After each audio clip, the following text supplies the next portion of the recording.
Selamat pagi, selamat datang pada mata kuliah Akuntansi Perbankan. Kita akan masuk ke materi selanjutnya. Mohon maaf, kita belum bisa bertemu melalui Zoom karena Ibu masih banyak sekali kesibukan, sehingga Ibu menyampaikan materi melalui video perkuliahan.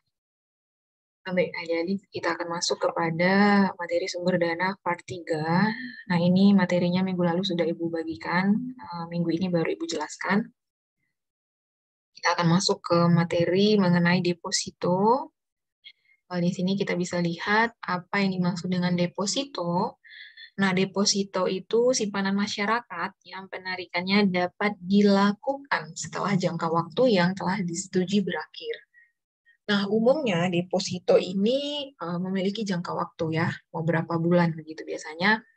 Nasabah menyimpan uangnya ke dalam bank dalam bentuk deposito itu ada perjanjian yang mau disimpan 6 bulan, setahun, atau berapa begitu. Nah, biasanya uang itu bisa diambil ketika sudah jatuh tempo, tetapi pada beberapa kasus, misalkan nasabahnya perlu sekali dengan uang, sehingga ia mengambil atau menarik depositonya, diperbolehkan saja sebelum jatuh tempo. Kalau misalkan depositonya itu seharusnya jatuh tempo 6 bulan, tetapi diambil ketika masih 3 bulan, boleh-boleh saja, tetapi akan ada biaya potongan yang akan dikenakan oleh bank. Nah, ini kita akan masuk kepada transaksi deposito. Di sini contohnya, Nyonya Ira melakukan setoran tunai untuk pembukaan rekening deposito berjangka 6 bulan sebesar 20 juta dengan suku bunga 12% per tahun. Nah, ketika melakukan penyetoran uang, maka pihak bank melakukan pencatatan kas bertambah sebesar 20 juta di sisi debit, kemudian deposito 6 bulan Nyonya Ira bertambah sebesar 20 juta di sisi kredit. Ibu sudah pernah sampaikan ya, semua sumber dana bank itu dianggap modal. Nah, baik kemarin itu giro, tabungan, deposito, itu kan sumber dana bank. Nah, sumber dana bank ini kan modal bagi si bank. Ketika kita belajar bersama dasar akuntansi, kita tahu ya, ekuitas itu atau modal itu bertambah di sisi kredit. Nah, jadi ketika bank menerima modal atau sumber dana bank berupa deposito atau berupa giro atau berupa tabungan, nah maka pencatatannya ketika bertambah itu di sisi kredit karena itu dianggap sebagai modal si bank. Nah, oke, kita lanjutkan. Nah, kemudian ini tadi kan kita bisa lihat ya, kalau Nyonya Ira ini memperoleh suku bunga 12% per tahun. Nah, 12% per tahun ini untuk penghitungan bunganya nanti. Nah, di sini kita bisa lihat perhitungan bunga deposito. Nah, bank memberikan bunga 12% per tahun. Nah, berarti perhitungannya itu 20 juta dikali 12% dibagi 12 bulan. Jadi di sini kita menghitung bunga yang diperoleh oleh Nyonya Ira selama per bulan, gitu ya. Selama per bulannya dia akan peroleh berapa. Nah, jadi di sini rumusnya itu jumlah deposito dikali bunga, bunganya itu 12%, kemudian dibagi banyaknya bulan dalam satu tahun, kan ada 12 bulan, karena 12% bunga ini tadi kan per tahun, nah kita akan convert atau konversi ke bulan, sehingga kita bagi 12 bulan. Nah, maka bunga yang akan diterima adalah sebesar 200.000 per bulan. Nah, di sini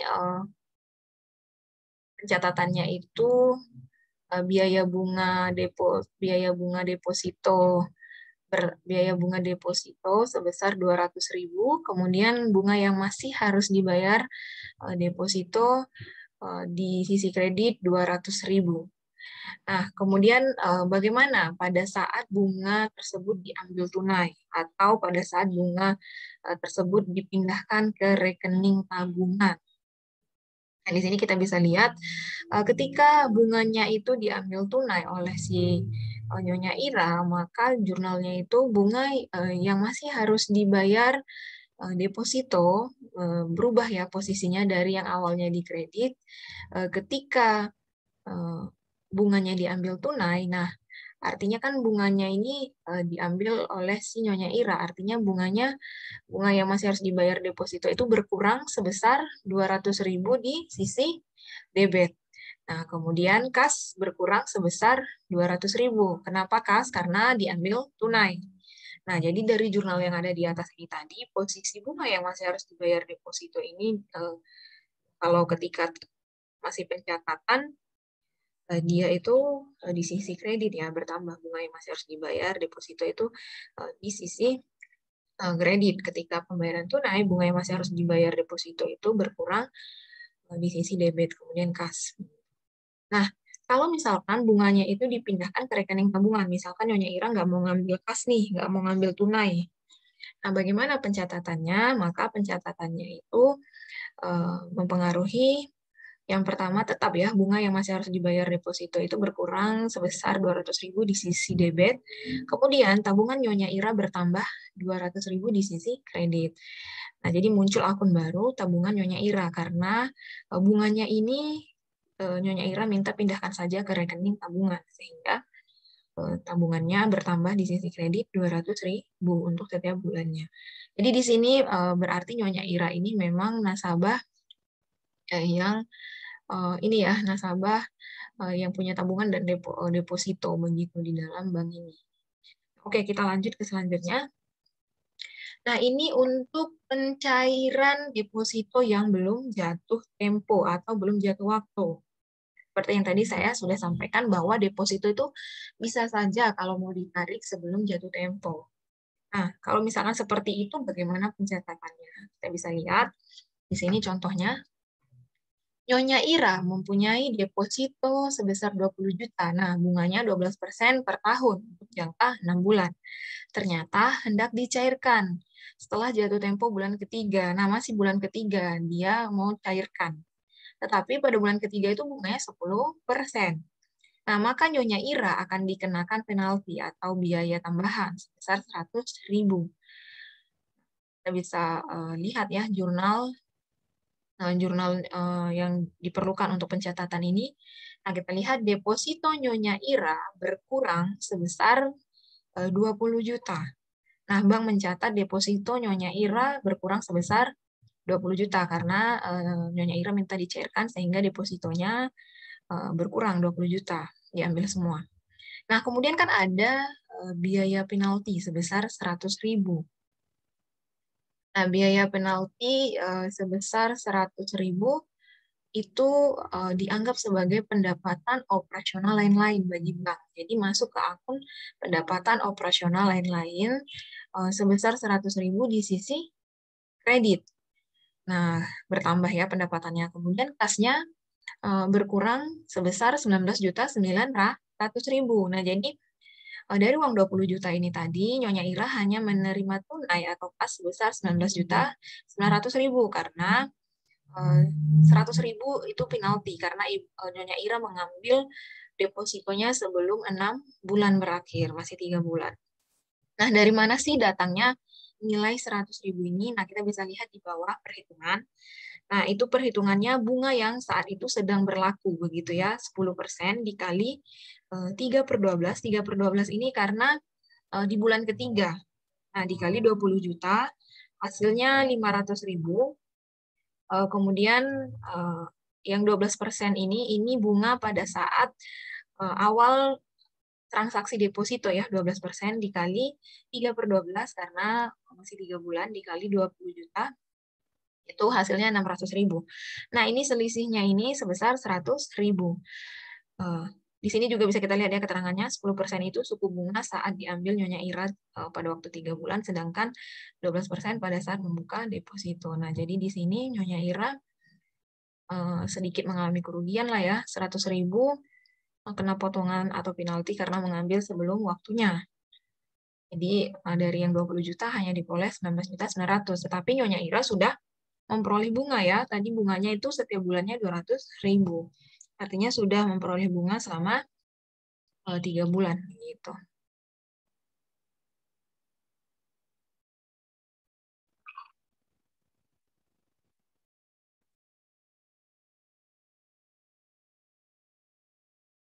Ya, lanjutkan. Nah, kita masuk ke sumber dana bank yang lain. Yang selanjutnya travelers check queues atau cek perjalanan ya, atau cek traveler gitu. Nah, apa sih traveler check queues ini? Uh, Traveler checklist ini warkat berharga atas nama yang diterbitkan oleh suatu bank yang pencairannya dapat dilakukan kapan saja, di mana saja, dan hanya oleh orang yang memiliki dan namanya tercantum di atas traveler checklist itu. Nah, traveler checklist ini sumber dana yang paling murah dan tidak berbunga dan biasa diciptakan untuk orang yang berpergian atau orang yang hobi pergi-pergi, begitu jalan-jalan. Nah, namanya juga travelers ya. Travelers orang yang ini ya biasanya suka berjalan-jalan keluar negeri, keluar kota begitu. Nah, kita lihat bagaimana transaksi yang diperlukan untuk penerbitan traveler checklist ini. Nah, di sini kita bisa lihat Nyonya Erli, nasabah Bank Muamalat Jakarta, hendak membeli traveler checklist atas beban rekening gironya sebesar 20 lembar. Nah, di mana per lembarnya itu harganya 100.000. Nah, di sini jurnal yang diperlukan itu yang pertama, giro Nona Erli berkurang di sisi debit sebesar 2 juta. Kemudian traveler checklist Nona Erli dalam bentuk rupiah bertambah sebesar 2 juta. Oke, kita masuk ke selanjutnya. Nah, kita masuk ke pencairannya. Pencairan traveler checklist ini ya. Nona Erli mencairkan TC. TC ini singkatan untuk traveler checklist. Nah, supaya singkat kita sebut TC saja ya. Nah, Nona Erli mencairkan TC pada Bank Muamalat cabang Padang. Lihat, ini beda bank ya. Tadi Jakarta, nah sekarang Padang karena memang traveler checklist ini tujuannya itu lebih diperuntukkan untuk orang-orang yang hobi jalan-jalan begitu. Jalan keluar kota atau keluar negeri gitu. Tapi ini kan dia masih di dalam kota sehingga traveler checklist ini masih dalam bentuk rupiah begitu. Muamalat saya lanjutkan ya. Nona Erli mencairkan TC pada Bank Muamalat cabang Padang sebanyak 3 lembar secara tunai. Nah, jadi 3 lembar. Tadi kan per satu lembarnya itu 100.000. Nah, kalau 3 lembar berarti 300.000. Nah, di sini kita lihat pada cabang Padang, nah RAK Jakarta, dia mencatat RAK Jakarta bertambah sebesar 300.000 di sisi debit, kemudian kas berkurang sebesar 300.000 rupiah. Kemudian pada cabang Jakarta, di sini kita bisa lihat dia mencatat TC rupiah. Nah, kita bisa lihat ya di sini TC rupiahnya itu berkurang 300.000 karena untuk melunasi si RAK Jakarta yang ada di cabang Padang tersebut. Nah, kemudian RAK Padang di sisi kredit sebesar 300.000 rupiah. Nah, ini untuk beda bank ya begitu ya. Kemudian kita lihat masuk ke penjualan TC oleh agen. Nah, penjualan kepada agen, bank akan memberikan potongan yang akan dibebankan kepada biaya komisi. Nah, ini kan istilahnya tangan kedua ya, tangan kedua. Jadi, kalau misalkan kita mau tidak ada beban tambahan itu, mending beli langsung ke bank. Tapi kalau misalkan sibuk atau bagaimana mau beli dari agen, itu biasanya ada biaya komisi. Nah, kita lihat ya, kalau penjualan kepada agen, bank akan memberikan potongan yang akan dibebankan pada biaya komisi. Nah, kita ini bisa lihat, nah ini di sini ya 3 juta, kemudian biaya komisi 60.000. Kemudian di sini isi rupiahnya 2.490.000. Oke, ini harusnya ada soalnya ya, sebentar.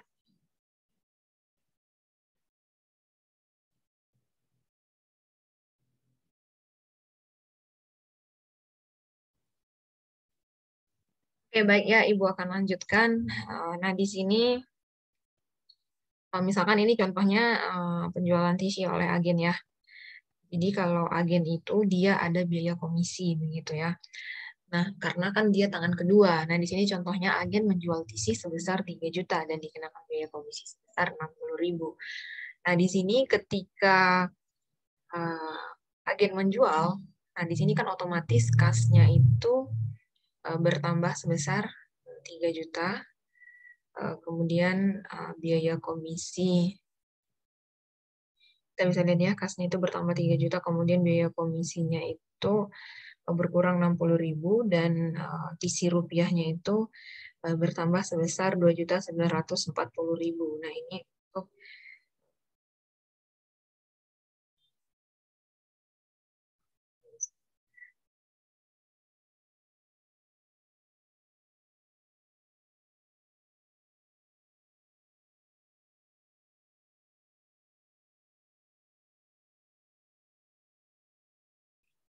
sorry, sebentar Ibu perbaiki dulu ya.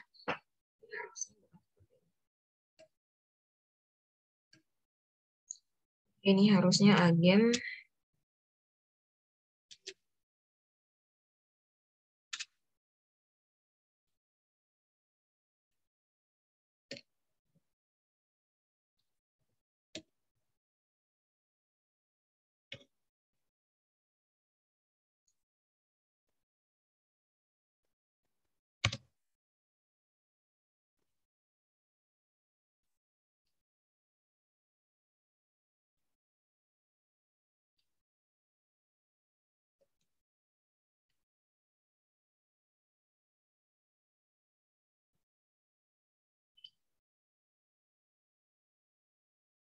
Nah, oke. Jadi di sini kalau agen itu dia membeli dari bank, nah dia akan diberikan potongan yang akan dibebankan ke biaya komisi. Jadi dari total traveler checklist ini akan dikurangi karena melakukan pembayaran untuk biaya komisi. Nah, di sini agen membeli TICI sebesar 3 juta dari bank dan dikenakan biaya komisi sebesar 60.000. Nah, di sini bank akan mencatat kas bertambah sebesar 3 juta karena agen ini memberikan uang sebesar 3 juta. Nah, kemudian biaya komisi di sini kita lihat berkurang ya, berkurang di sisi kredit 60.000. Kemudian TC rupiah, traveler checklist-nya itu bertambah, punyanya si agen ini ya, punyanya si agen ini bertambah jadi 2.940.000. Jadi tidak sebesar 3 juta karena jumlah TC-nya ini dikurangi dari biaya komisi. Biaya komisi kan tadi ada dibebankan 60.000, sehingga dari 3 juta dikurang 60, hanya 2.940.000, dan itu menjadi travel checklist dalam bentuk rupiah yang dimiliki oleh si agen. Nah, baik, kita lanjutkan.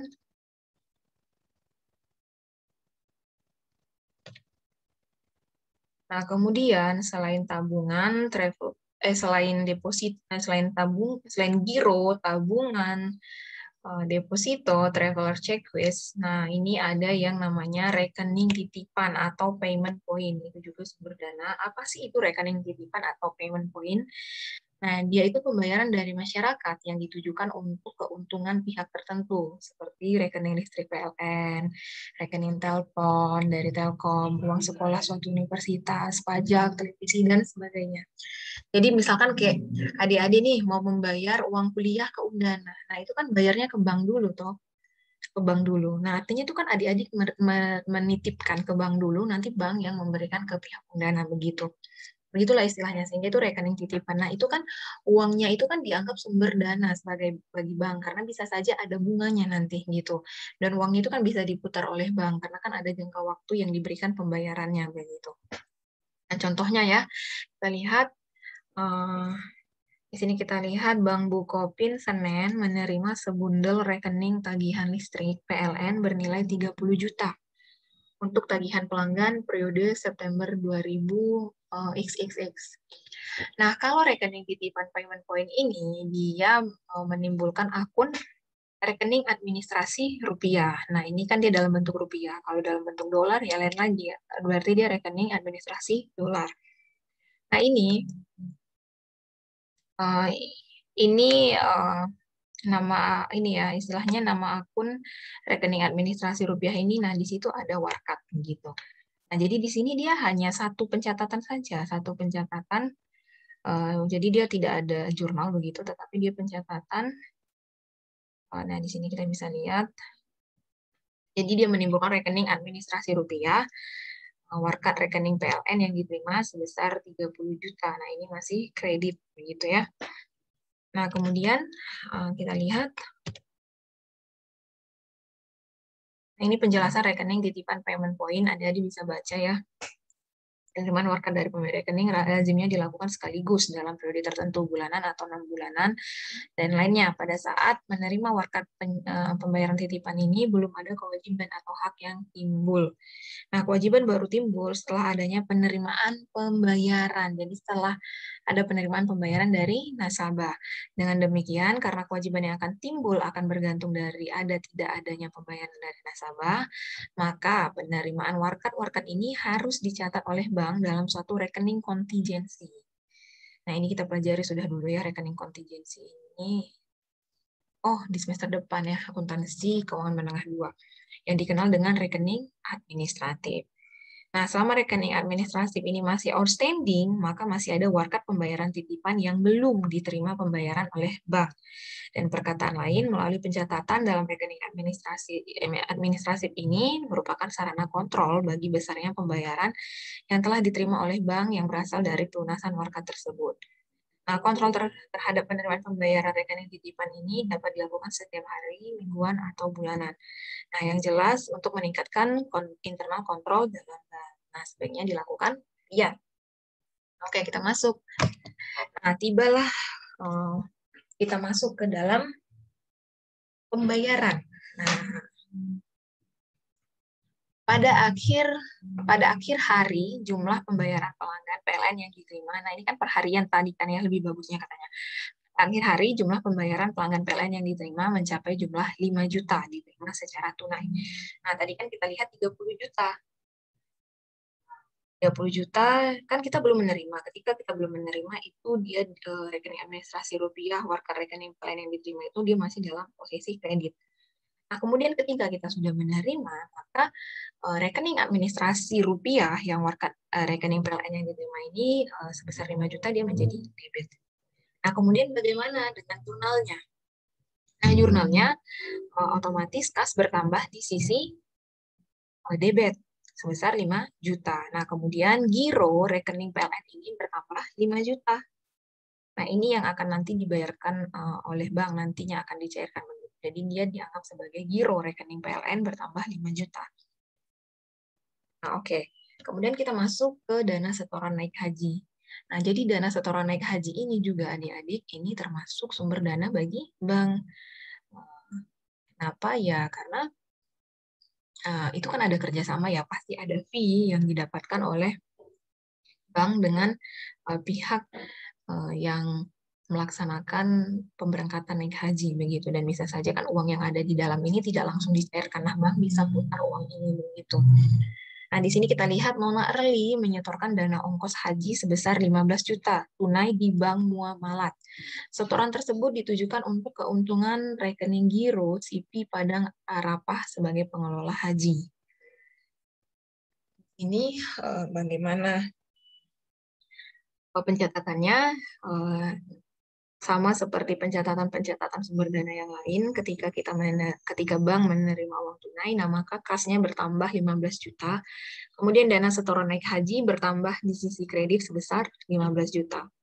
Nah, ketika pemindahan ke rekening CP Arafat, kita lihat ke CP Padang Arafat ini ya, yang di atas ini. Nah, di situ maka akan berubah dana setoran naik haji berkurang di sisi kredit sebesar di sisi debit. Jadi dana setoran naik haji berkurang di sisi debit sebesar 15 juta rupiah, dan giro CP Arafat bertambah menjadi 15 juta rupiah. Nah, jadi dana setorannya ini tadi kan dialihkan ya ke rekening CP Arafat. Nah, sehingga waktu pengalihannya ini dia diubah menjadi giro begitu. Nah, oke. Kemudian kita bisa lihat lagi ya untuk kasus selanjutnya. Nah, Nyonya Endang membuka rekening tabungan haji di Bank BNI Syariah sebesar 500.000. Nah, jadi dana setoran naik haji ini bisa dibuat dalam bentuk tabungan tabungan, bisa dalam bentuk giro ya, tergantung. Nah, ini dia mau menjadikannya sebagai dalam bentuk tabungan. Nah, kan ada ya beberapa nasabah itu langsung menabung khusus untuk naik haji begitu bagi teman-teman kita yang muslim. Nah, sebesar 500.000. Nah, di sini maka bank akan mencatat kas bertambah Rp500.000 dan tabungan naik haji Nyonya Endang bertambah di sisi kredit Rp500.000. Nah, kemudian Nyonya Endang yang telah memiliki tabungan naik haji sebesar 30 juta datang hendak mencairkan dan menyetor dana tersebut kepada CP Padang Masyar, pengelola perjalanan haji. Nah, jadi tabungan yang sudah ada di bank ini ingin diambil oleh Nyonya Endang dan menyetorkan uangnya ini tadi ke CP yang mengelola haji. Nah, bagaimana pencatatannya? Berarti ini kan dia dialihkan ya, dialihkan dari tabungan, terus tabungan yang awalnya atas nama Nyonya Endang dialihkan ke pihak pengelola haji, CCP Padang. Nah, sehingga jurnal yang diperlukan itu tabungan naik haji Nyonya Endang berkurang sebesar 30 juta di sisi debit dan gironya Nona Endang ini di CP Padang Masyar bertambah sebesar 30 juta karena dia dialihkan sama seperti ini tadi juga kan. Nah, dari dana setoran naik haji, kemudian dia mau bayar ke CP Arapat, dana setoran naik hajinya berkurang, kemudian dia kan mau menyetor ke CP Arapat ini, dia dialihkan dalam bentuk giro begitu. Nah, begitu juga untuk kasus Nyonya Endang ini. Nah, oke. Kemudian kita akan lihat, nah kemudian ada juga yang disebut dengan surat berharga yang diterbitkan. Nah, surat berharga yang diterbitkan ini itu juga sumber dana bagi bank, karena bank itu kan menjualnya ya, dan itu kan bank mendapatkan kas. Nah, di sini dilihat ya, bank dalam hal ini menjual surat pengakuan hutang yang telah diterbitkan dan ditandatangani oleh nasabah yang belum mampu melunasi hutangnya. Nah, surat pengakuan hutang ini dapat diperjualbelikan.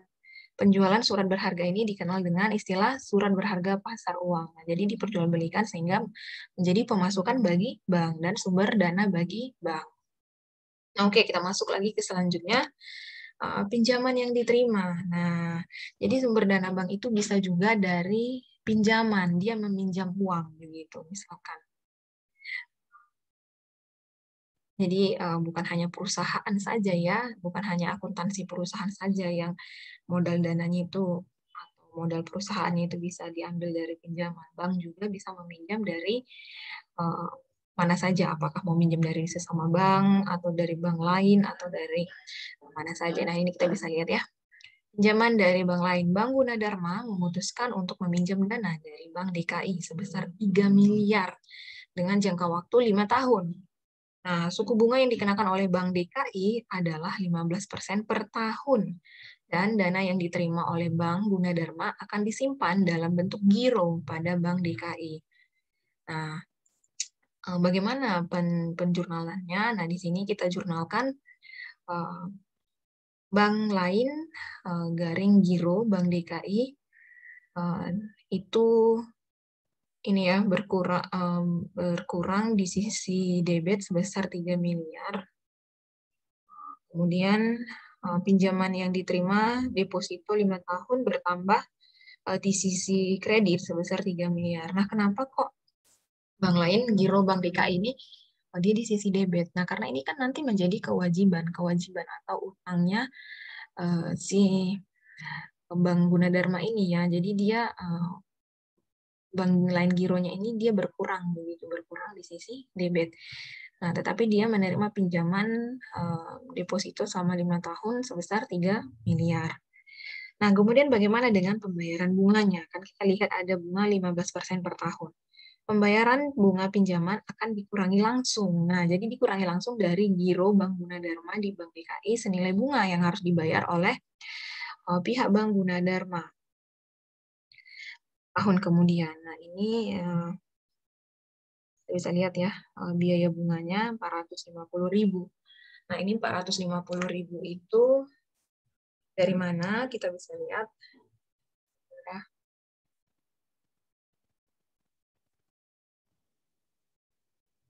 Ya, baik ya. Ini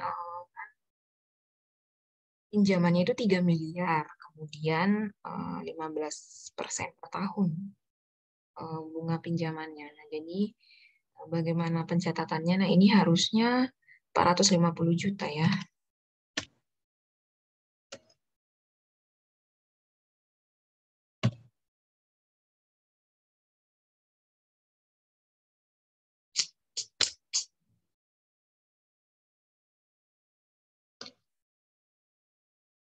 Oke. Jadi di sini tadi kan Bank Gunadarma itu meminjam uang dari Bank DKI sebesar 3 miliar, kemudian jangka waktunya 5 tahun. Nah, jadi di sini pembayaran bunga pinjaman akan dikurangi langsung dari giro Bank Gunadarma di Bank DKI senilai bunga yang harus dibayar oleh pihak Bank Gunadarma setahun kemudian. Nah, di sini biaya bunganya selama 1 tahun itu 450 juta. Dari mana? Dari 15% dikali 3 miliar. Jadi biaya bunganya selama 1 tahun itu 450 juta yang harus dibayarkan oleh Bank Gunadarma ke Bank DKI gitu ya utangnya. Tapi dia langsung dibayar langsung langsung dipotong ya dari uh, giro yang dimiliki Bank Gunadarma di Bank DKI sehingga pencatatannya itu di sini biaya bunga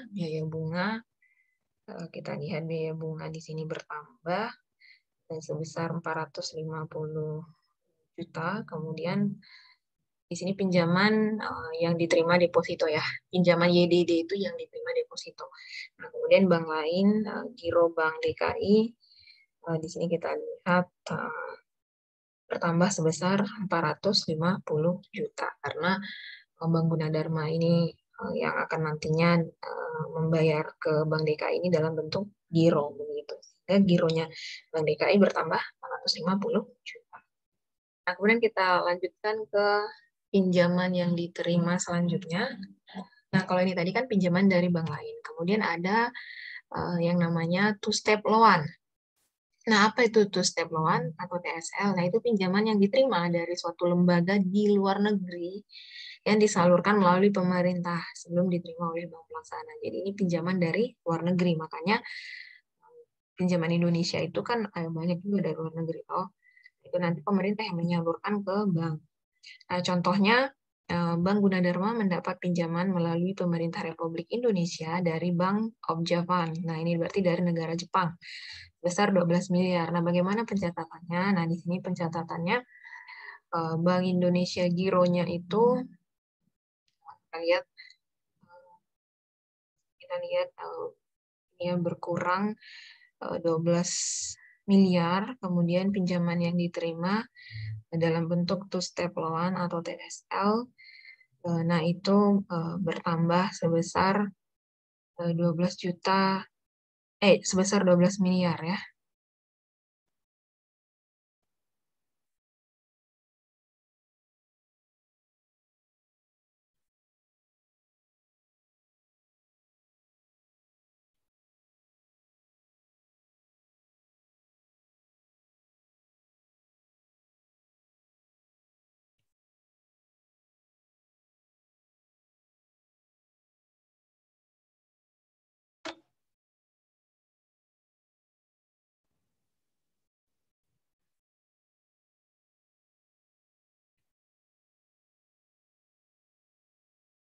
Oke, kita masuk ke pinjaman yang ke sumber dana yang lain untuk bagian sumber dana bank yang lainnya untuk bagian pinjaman yang diterima. Nah, ini bisa dari transaksi obligasi. Nah, obligasi ini surat utang ya. Bank Gunadarma menerbitkan 100 lembar obligasi dengan harga per lembarnya itu 1 juta. Nah, suku bunganya itu 12% per tahun. Nah, jurnalnya itu bagaimana? Jurnalnya itu kas bertambah sebesar 100 juta. Kemudian hutang obligasi juga bertambah di sisi kredit sebesar 100 juta rupiah. Nah, dari mana 100 juta rupiah itu? Dari 100 lembar obligasi dikali 1 juta. Jadi ketika transaksinya itu terjadi, nah kas Bank Gunadarma ini bertambah 100 juta, kemudian hutang obligasinya bertambah di sisi kredit 100 juta.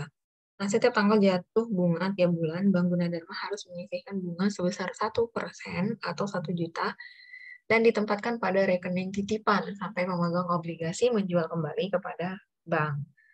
Nah, jadi di sini kita bisa lihat biaya bunganya itu per bulannya itu kita bisa lihat ya 1%. Kenapa 1%? Karena kan dalam setahun bunganya itu 12%.